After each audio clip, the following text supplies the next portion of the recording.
Nisar Ahmed Khuhro joined the Pakistan People's Party in 1987 and has held several positions in the ensuing years. In 1997 and in 2002, he was nominated Leader of the Opposition of the Sindh Assembly. He was Speaker Provincial Assembly of Sindh from 2008 to May 2013, and presently he is Senior Minister for Education and Literacy, Government of Sindh. Mr. Khuhro played an active role in the restoration of democracy during the movement for restoration of democracy in 1983. Mr. Nisar Ahmed Khuhro is the only member of the Sindh Assembly to have been consistently elected 7 times since 1988. Ladies and gentlemen, please welcome our fighter and educator and our spirited brother from across the border, Nisar Ahmed Khuhro. Mr. Kalyan Banerjee, Mr. Shekhar Mehta, Sushil Gupta, distinguished panelists, and wonderful Rotarians, good morning. And Assalamu Alaikum.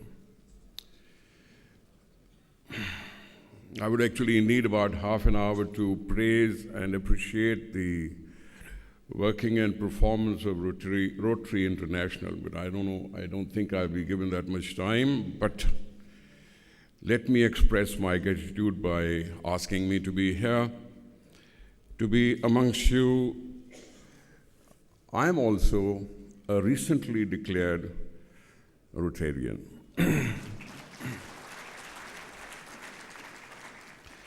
I'm personally indebted to Rotary for having make me see through what the world is doing. Your commitment, your enthusiasm, your working, your help definitely is an eye-opener for me and for the people around. I can't forget the times when Rotary had helped me getting heart surgery done in India, and they live now a happy life. I can't forget Rotary for having built houses for destitutes which were damaged through the floods and rains in my part of the country. Rotary obviously has a way to go about it, and the way Mr. Banerjee spoke the other day, showing his resolve, showing his enthusiasm, showing his guts, so that yes, nothing under the sun is impossible. You have done wonders with the polio, and you will do wonders with the literacy also. Yes, nothing being impossible is what has to be embedded in our minds. I know there are problems, and I also came with some fudged figures from my country, but I just let it go by, because I don't think we need to say all that much for my part of the country, because in India, you have so much to do and you have done so much with roughly 240 million students, with 3 million schools, with obscene numbers of teachers, so on and so forth, with so many private sector involved in it. You are still talking about problems. You are still talking about people to have a bit more love and commitment for that. You are still talking about ways and means how to educate. So what do I talk about my country? You have had the pleasure of being a country with democracy. You have had the pleasure of thinking about your own country, owning what is to be done, and the ownership that you have shown to your land obviously has made you think, has made you do, has made you come together in such high numbers of Rotarians, even doing and even thinking of doing much better than what you have done before. Because yes, this education is life.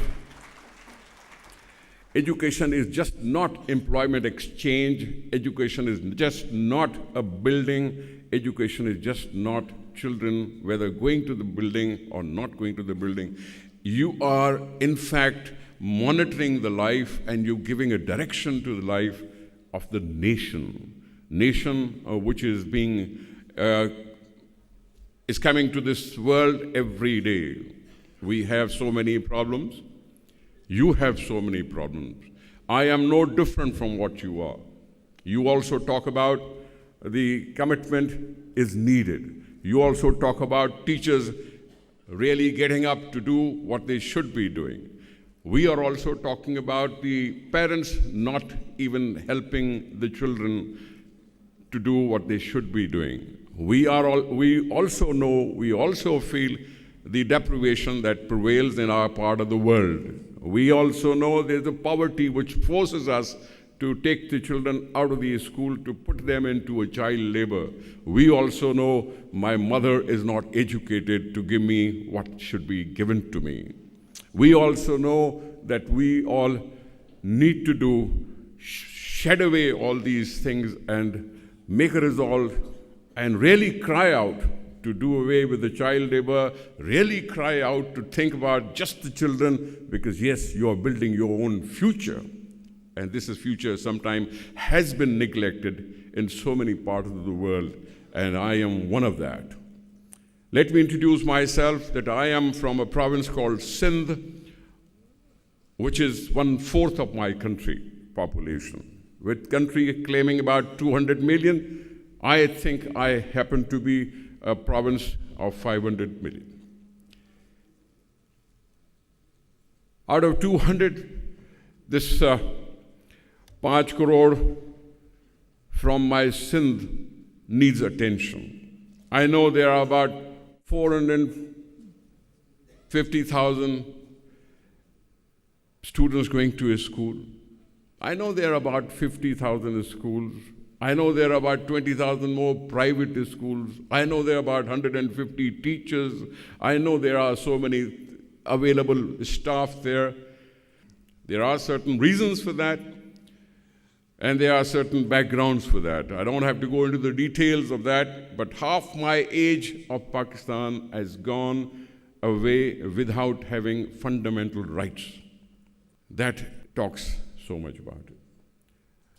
Without the fundamental rights, obviously, you don't claim the fundamental right of a child to education. It's been as late as 2010 that we have now taken up and say that, yes, we have the right to children, right of education to children from age 5 to 16, a free and compulsory education with the free books and so on and so forth.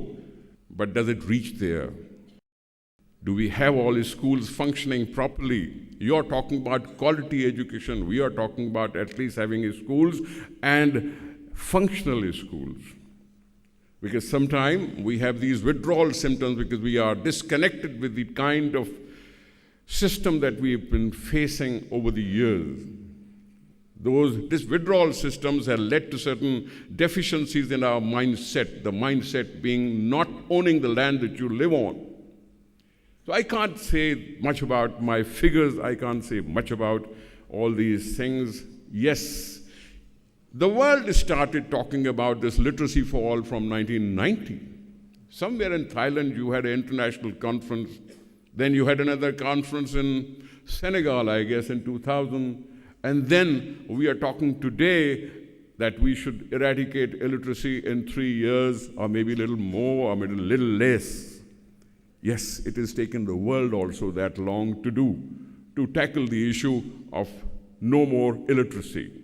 We have so many sides of illiteracy. We have adult illiteracy. We have very small children not going to schools because they say that a child can be monitored, can be moduled if he is put to school from age 3 to 8. This is where the child brain can be trained in a way to be a better citizen. So if that is it, then we have early child care and education to think of. We have adult literacy to think of. We have these schools to be really a happy school. And I know and I love that idea that to have a happy school, yes, midday meals, free books, and so on and so forth. I like that place. I like that photograph where children were seen, shown, running to their school. But sometimes we have this thing that maybe the children run away from their school, because what happens in a school is a child facing and sitting with a parent, a foster parent, which is called a teacher, or not. Does a teacher just only comes there to earn his pay, or what does he come and do? How does he love the child? How does he model the child? How does he help the child to grow to be interested in these schools rather than just come there and go back? Quality education comes far behind. I have no fear to say that, yes, our indicators of this kind of this part of the world is not that good. I could be talking about 58% literacy rate, but does it look good? With just about women having only 42% literacy rate, does it look good? Does the male look good when they talk about only better literacy rate in the cities and not good enough in the rural areas? We all have to think about it. We all obviously are thinking about it. Yes, I know, we don't lose hope. We are not pessimistic. Even with all these bad feelings and bad atmosphere, yes, Pakistan does claim to have some leadership which has shown resilience like Benazir Bhutto, or maybe some child like Malala to think and face the world against the terrorism and everything. Yes, we have this thing that we are facing all these problems. Pakistan is on the focus of the world. Pakistan is facing terrible times sometimes. Yes, and that is where we have these fears of going out of the house, whether we'll come back, whether my child will come back safely back home or not. So many things. Yes, we are at the stage, we are at the initial stage. So that is why, as a recently declared Rotarian, I ask you and I urge you and I appeal you that I don't have any indicators to show that, yes, we've done wonders for our country. Yes, you please come over to Pakistan, maybe this year, maybe next year, but come and help us, because we need to grow, we need to develop, we need to face the country. You got me emotional, actually. The first day I came here, that wonderful song, asking the children what is available in the school, got me emotional. Then I started getting passionate when I saw those special children singing the anthem. All these things have put in some passion in me also, though I was, we ministers are supposed to be not very emotional, but yes, I am. Yes, I am emotional for my child. Yes, I want him to get a better education. I want him to develop into a good human being. Because where you say that everybody's blood is of the same color, then education makes everybody equal.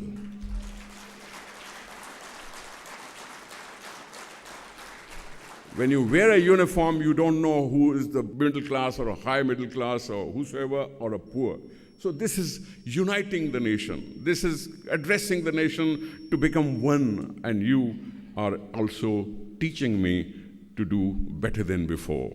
I don't have much to say, and I don't want to have much more longer a speech. I just want to thank you. I just want to say that I am overwhelmed, and this is really an eye-opener for me. Thank you so much.